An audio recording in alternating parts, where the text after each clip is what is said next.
orang motret karena cahaya. Sekarang orang motret karena cahaya layar, udah nyala notifikasi. Tling, selamat, foto Anda telah terjual Rp9.000. Selamat datang di era seni dijual seperti gorengan. Dan fotografer berebut seperti ojek online. Welcome to Sobat Parekraf Pro. Mengupas lebih dalam.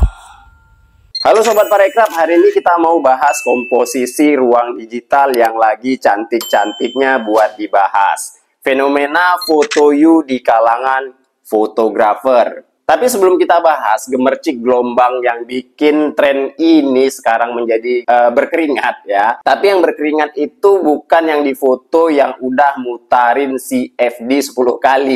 Tapi persaingan harga dan privacy yang diabaikan oleh si fotografer. Sampai-sampai karena panasnya isu ini, Komdigi akan ambil tindakan tegas. Yang pertama kita akan bahas tentang foto you ini yang lagi rame-rame nih. Tapi sebenarnya sudah pernah kita bahas di video sebelumnya. Tapi seperti apa topik kita kali ini?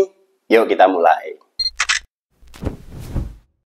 Kita tahu plafon foto you pertama kali itu muncul di tahun 2022 saat dunia baru berangkat dari pandemi. Banyak fotografer kehabisan proyek seperti wedding sepi, event nggak ada, dan kamera cuma jadi pajangan mahal di lemari, ya kan? Nah, lalu datanglah si foto you ini yang waktu itu dianggap oase digital. Pada masa itu kan orang lebih giat berolahraga, jogging, sepedaan, healing di taman-taman. Lalu momen tersebut dimanfaatkan oleh para fotografer untuk turun ke jalan, motretin orang-orang yang sedang berolahraga, lalu di-upload lah itu ke foto you. Dapat cuan tentunya dari sana. Seperti masa ojek online lah kita bilang. Semua bahagia, semua merasa punya peluang. Lalu karena kemudahannya tersebutlah banyak para fotografer menggunakan foto you ini. Hanya cukup unduh aplikasi, registrasi pakai KTP dan selfie beberapa kali, lalu bisa langsung dijual di foto you. Jadi di foto you itu harga defaultnya, harga dasarnya itu cuma sekitar 9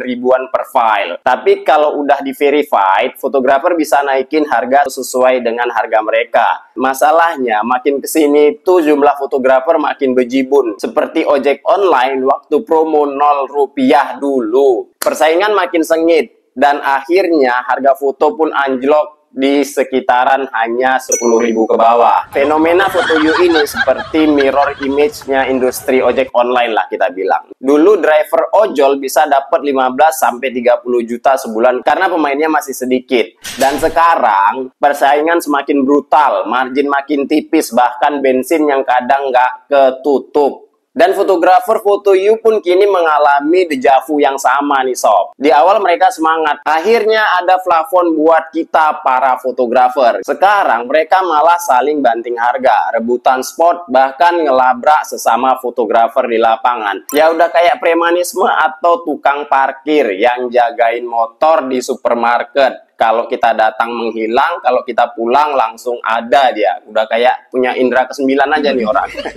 Nah, di sini yang mirisnya, seni berubah jadi kompetisi kecepatan upload. Skill kamera mahal, lensa jutaan rupiah, semua kalah sama fotografer pemula yang nekat jual foto cuma 9 ribuan.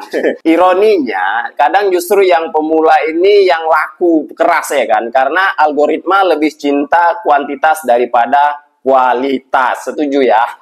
Nah, disinilah letak tragedi yang nggak dibicarakan. Bukan cuma harga foto yang jatuh, tapi harga dari fotografer itu juga ikut nyungsep. Mereka yang dulunya bicara tentang rasa, komposisi, dan cerita di balik foto, kini sibuk refresh notifikasi, nunggu siapa yang mau beli file murahnya. Kamera dan lensa mereka harganya bisa puluhan juta. Tapi sayangnya mentalnya udah kayak diskon flash sale. Kamera mahal bukan jaminan profesional bos, kalau mentalnya kayak marketplace. Dan karena terlalu sibuk ngejar volume, banyak yang akhirnya ngorbani etika. Foto klien disebar sembarangan, wajah orang di dijadiin konten. Semua ini demi promosi dan validasi algoritma, ya kayak portofolio lah, kan gitu. Padahal itu sudah diatur dalam perundang-undangan, yaitu pasal 26 Undang-Undang ITE. Di situ sudah jelas dibilang, pengguna data pribadi seseorang harus atas persetujuan orang yang bersangkutan. Tapi siapa peduli ya kan? Toh semuanya pengen viral. Dan inilah paradoks digital. Ketika semua bisa motret, nggak semua bisa menghargai hasil foto. Foto You yang awalnya wadah pemberdayaan berubah jadi pabrik stok visual murahan. Plafon dapat traffic, fotografer dapat recehan, klien dapat foto bagus, harga promo. Tapi yang hilang rasa hormat terhadap profesi fotografer itu sendiri. Ekosistem ini sudah mirip pasar tradisional yang bukanya 24 jam. Semua jualan, tapi nggak ada yang mau beli dengan harga yang layak. Kalau kayak gini terus, bukan cuma fotografer yang mati, tapi keindahan fotografi itu sendiri yang dikubur hidup-hidup. Nah, lalu bagaimana baiknya? Di segmen berikutnya kita akan rangkum solusi versi Sobat Parekraf Pro. Sobat Pro, biar nggak terus jadi kisah getir kayak ojol di masa promosi, ini beberapa langkah logis yang mungkin bisa diterapkan. Yang pertama, foto You wajib bikin floor price nih. Foto nggak boleh dijual di bawah harga minimal, supaya ada standarisasi martabat. Mudah-mudahan bisa, bisa semuanya bisa kompak seperti ini. Jadi harga itu lebih naik kan gitu, lebih standar lah kita bilang. Terus yang kedua, etika wajib jadi modul sertifikasi. Jadi nggak cuma verifikasi KTP nih foto You, tapi juga verifikasi moral. Biar nggak semua orang yang bisa pegang kamera langsung mengaku sebagai saya fotografer.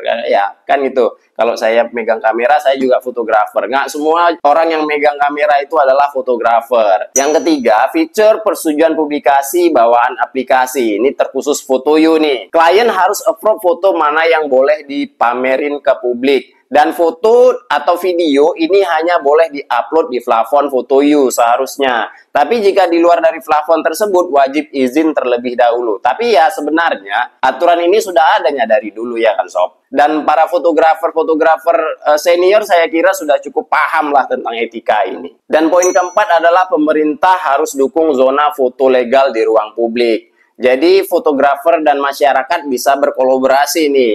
Bukan saling curiga. Dengan cara ya bisa jadi buat event setiap minggu yang memang di sana melegalkan untuk memotret. Namun si fotografer wajib register dahulu agar tertata rapi dan tidak berebut sehingga tidak terjadi aksi premanisme seperti berita tadi. Tapi biasanya ya kalau fotografer beneran itu biasanya lebih well dengan sesama penghobi, ya kan? Yang terakhir, kampanye harga diri lebih mahal dari harga foto. Edukasi ke komunitas fotografer bahwa murah bukan berarti laku. Dan profesionalisme itu bukan sekedar hasil jepretan, tapi cara menghargai diri sendiri. Nah, sekarang semua bisa motret, tapi nggak semua bisa ngerti arti momen. Semua bisa jual foto, tapi nggak semua bisa jual integritas. Jadi kalau hari ini kamu bangga dapat orderan di bawah 10 ribuan, ingatlah, itu bukan cuma harga fotomu, itu mungkin harga dirimu juga. Bagaimana sobatku semuanya? Semoga konten kali ini bisa meredam dan menjawab sedikit gejolak,